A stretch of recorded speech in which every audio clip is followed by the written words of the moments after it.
আসসালামু আলাইকুম ফ্রেন্ডস, অ্যারোজেট শিক্ষায় আপনাদেরকে স্বাগতম। আপনারা সবাই কেমন আছেন? আশা করি সবাই ভালো আছেন। বরাবরের মতো আপনাদের সাথে আছি আমি সাইফুল ইসলাম। চলে এসেছি নতুন একটি টিউটোরিয়াল নিয়ে।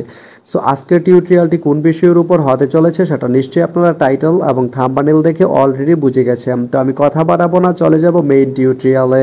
আর মেইন টিউটোরিয়ালে যাওয়ার আগে একটা কথা বলে নিতে চাই, আপনি যদি আমার চ্যানেলে নতুন হয়ে থাকেন তাহলে অবশ্যই আমার চ্যানেলটি সাবস্ক্রাইব করে নোটিফিকেশন বেলটি অন করে দিবেন।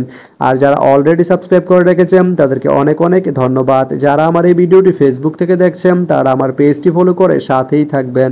তো চলুন চলে যাই মেইন টিউটোরিয়ালে।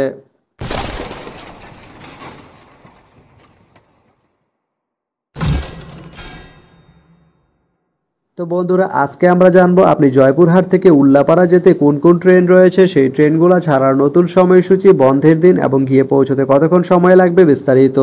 তো আমি যদি আপনাদেরকে ট্রেনের সময়সূচিগুলো বলে দেই, আপনি জয়পুরহাট থেকে উল্লাপাড়া যেতে শুধুমাত্র একটি ট্রেন রয়েছে, সেটি হচ্ছে একতা। একতা ট্রেনটি জয়পুরহাট থেকে ছাড়বে রাত 1:31 এবং এটি উল্লাপাড়া গিয়ে পৌঁছবে ভোর 4:27। এই ট্রেনটির কোনো অফ ডে নেই। তো আপনি জয়পুরহাট থেকে উল্লাপাড়া যেতে এই একতা ট্রেনটি ব্যবহার করতে পারেন। তো ভিডিওটি কেমন লাগলো অবশ্যই কমেন্ট করে জানাবেন। আর ভিডিওটি যদি ভালো লেগে থাকে বা আপনার কোনো উপকারে এসে থাকে তাহলে ভিডিওতে একটা লাইক করে দিবেন, কারণ আপনার একটা লাইক আমাকে অনেক ইন্সপায়ার করে নতুন নতুন আরও ভিডিও বানাতে।